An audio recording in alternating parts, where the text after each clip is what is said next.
นี่นะเงยแย่เพิ่งตื่นนะจ๊ะนั่นอู้น่ะอ่านหนังสือพร้อมอู้น่ะมึงหนังสือพร้อมอู้น่ะเย้ยเยี่ยมเนี่ยอู้น่ะมึงหนังสือแต่หน่อยบ่เด้บ่ธรรมดาเด้ทำทรงจับเบิ่งเพราะเอ้อทำทรงจับหนังสือ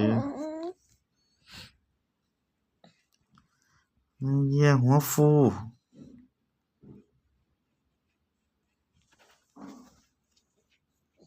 อ้วนน่ะ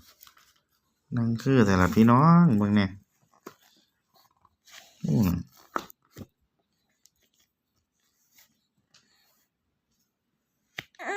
เออ10 เดือนแล้ว